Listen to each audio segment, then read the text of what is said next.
தினத்தன்று தந்தை திடீரென உயிரிழந்த நிலையில் கண்ணீரோடு தேர்வறைக்கு சென்று தேர்வை எழுதி முடித்திருக்கிறார் தென்காசியைச் சேர்ந்த 12ஆம் வகுப்பு பயிலும் மாணவர். தனக்கு எல்லாமுமாக இருந்த தந்தை மரணித்ததால் இனி குடும்பத்தை தான் பார்த்து கொள்ள வேண்டும் என்றவர் தமிழ்நாடு அரசுக்கும் கோரிக்கை வைத்துள்ளார். இதுக்கு இனிமேல் நான் தான் என் ஃபேமிலியை பார்த்துக்கணும், எங்க அம்மா எல்லாத்தையும் நான் தான் பார்த்துக்கணும். தென்காசி மாவட்டம் சங்கரன் கோவில் அருகே உள்ள பட்டத்தூர் கிராமத்தைச் சேர்ந்தவர் ஐயனார். அந்த பகுதியிலேயே லோடுமேனாக மூட்டை தூக்கும் வேலை செய்து வந்த இவருக்கு வினீத்குமார் என்ற மகன் இருக்கிறார்.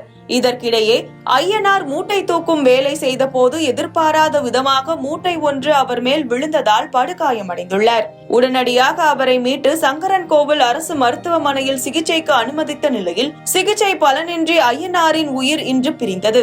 மனைவி மகனோடு வாழ்ந்து வந்த ஐயனார் தன்னுடைய லோடுமேன் வேலையில் கிடைக்கும் வருமானத்தை வைத்து குடும்பத்தை கவனித்து வந்துள்ளார். வினீத்குமார் அப்பகுதியில் இருக்கும் தனியார் பள்ளியில் 12ஆம் வகுப்பு படித்து வரும் நிலையில் இன்றைய தினம் பொதுத் தேர்வு எழுத வேண்டி இருந்தது.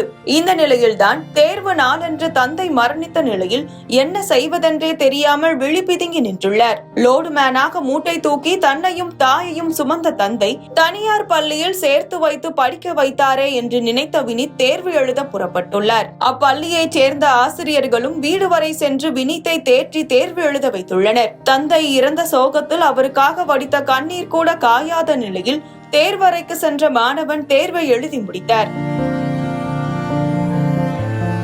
அப்போது தந்தைக்கு பள்ளியின் நுழைவு வாயிலில் சிறிய கண்ணீர் அஞ்சலி போட்டோ வைத்ததை பார்த்து கதறி அழுதுள்ளார்.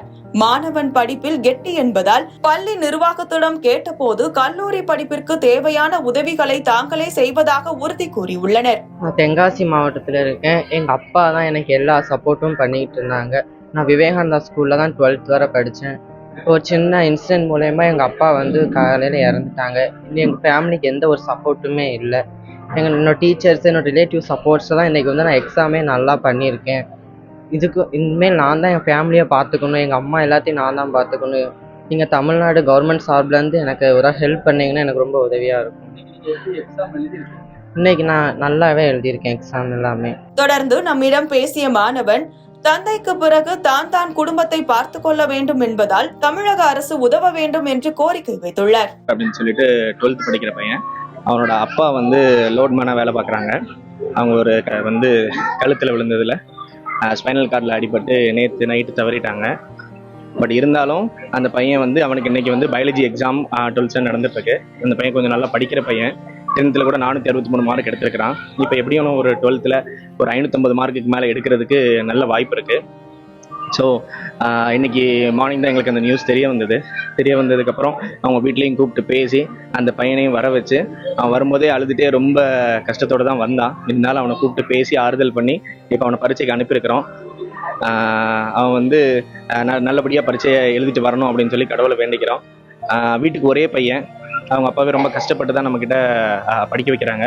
அதனால் அவனோட உயர்கல்விக்கு நம்மக்கிட்ட இருக்கிற விவேகானந்தா கலை மற்றும் அறிவியல் கல்லூரியிலேயே என்ன கோர்ஸ் அவன் எடுத்தாலும் அவனுக்கு ஒரு முழு ஸ்காலர்ஷிப் கொடுத்து அவனை படிக்க வைக்கிறதுக்கு என்ன ஏற்பாடு பண்ணணுமோ அதையும் நம்ம ஏற்பாடு பண்ணியிருக்கிறோம். இன்னைக்கு மனநிலைமையில் அவன் பரீட்சை எழுதணுங்கிற மனநிலைமையில் அவன் இல்லை.